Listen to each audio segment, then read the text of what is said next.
नमस्कार मित्रों, मैं हूं डॉक्टर अभ्युदय वर्मा। आज फ्रेंड्स हम वापस कोरोना की सेकेंड वेव या दूसरी लहर में फंस चुके हैं। आज फिर कुछ हफ्तों से देखने में आ रहा है कि कोरोना की रफ्तार काफ़ी तेज हो गई है और हमें अब पहले से भी ज़्यादा, जो पिछले साल इसी समय हमें केस मिलते थे उससे कई गुना ज़्यादा केसेस अब हमें दिख रहे हैं। इसके दो मुख्य कारण हो सकते हैं। पहला तो ये कि हम लोगों ने जो सतर्कता पहले रखी थी उसमें चूक होने लगी है, उसमें ढिलाई होने लगी है और जो हमारे मेन SMS सैनिटाइजिंग, मास्क और सोशल डिस्टेंसिंग, ये SMS जो हमारे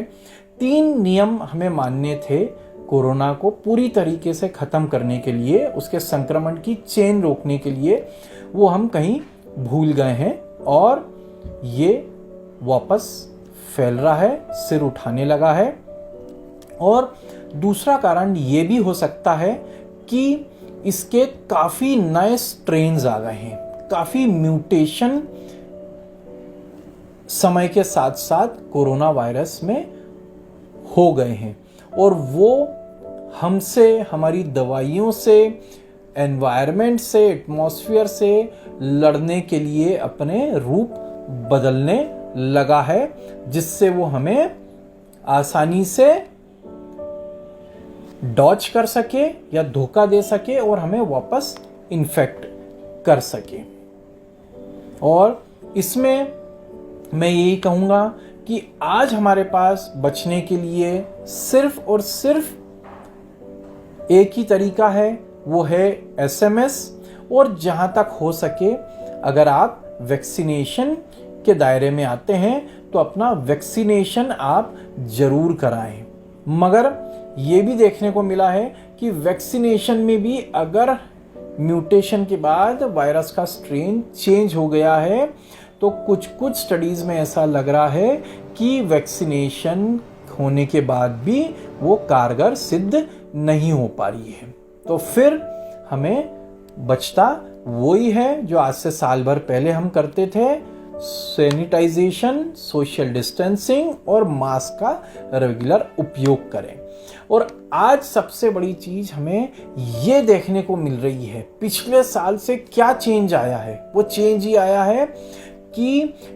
ये वायरस का म्यूटेशन या कुछ जो नए स्ट्रेन बन गए हैं, इनमें संक्रमण फैलाने का बहुत ज़्यादा पावर आ गया है। मतलब अब ये कह सकते हैं कि ये नए स्ट्रेन के वायरस बहुत तेज़ी से संक्रमण फैला रहे हैं, बहुत ही ज़्यादा कंटेजियस हो गए हैं। जो आज पहले शायद 15-20 लोगों में से किसी एक को वायरस संक्रमण फैलाता था, आज हमारा इंदौर का डेटा ये कहता है कि आज हर 6वें 7वें व्यक्ति को इंदौर में ये संक्रमित कर रहा है या करने की क्षमता रखता है। तो इस प्रकार से ये संक्रमण हमारे शहर में बहुत तेजी से फैलता जा रहा है। और जब संक्रमण बहुत तेजी से फैलता है तो उसमें हमारे बच्चे भी अछूते नहीं रहते हैं। तो आज मैं आपको स्पेशल बच्चों के बारे में ये संदेश देना चाहता हूं कि जब संक्रमण बहुत तेजी से फैल रहा है, हर 6वें 7वें व्यक्ति को कोरोना अपनी चपेट में ले रहा है, तो बच्चे भी उस चपेट में आने से अछूते नहीं रह सकते हैं। जैसा कि हमने पिछले साल देखा था कि बच्चों में इसका संक्रमण कम था, मगर हमें ये बात ध्यान रखनी पड़ेगी कि आज उस कोरोना वायरस का जो है म्यूटेशन हो चुका है और उसके नए स्ट्रेन्स बन चुके हैं, जो शायद अब हमारे बच्चों को भी किसी तरीके से संक्रमित करते जा रहे हैं। पिछले 3-4 महीने की रिपोर्ट्स जो स्पेशली अमेरिका और यूरोप से आई है, उसमें देखने को मिला है कि नए स्ट्रेन का जो कोरोना वायरस है वो बच्चों को भी काफ़ी तेज़ी से संक्रमित कर रहा है और बच्चों में सर्दी खांसी ना होते हुए दूसरे लक्षण देखने को मिल रहे हैं, जैसे सिर दर्द, लाल लाल धब्बे होना, हाथों पैरों में सूजन आना, उल्टी दस्त होना। ये लक्षण काफ़ी देखने को मिल रहे हैं। उन्हें हमारे श्वास से या सर्दी खांसी से संबंधित परेशानियां काफ़ी कम हो रही है और कई लोगों में तो ऐसा देखने को मिला है कि संक्रमण होता है उस समय उन्हें बहुत ही हल्का पुल्का सिर दर्द या बुखार आता है, वो ठीक हो जाते हैं, मगर संक्रमण के कुछ हफ्तों के बाद वो संक्रमण से होने वाली तकलीफें उन्हें वापस से शुरू होने लगती है और वो तकलीफें काफ़ी ज़्यादा हद तक हो सकती है, जैसे multi system inflammatory disease in children. मतलब कि कोरोना की वजह से हमारे बच्चों में सारे ऑर्गन्स जो है उनमें एक प्रकार की सूजन आ जाती है, खासकर किडनी पर, हार्ट पर, लीवर पर, जिससे उन्हें विपरीत असर हो सकते हैं या इन सिस्टम्स के फेलियर्स भी देखने को मिले हैं। तो अब हमें हमारे बच्चों का विशेष ध्यान रखना है।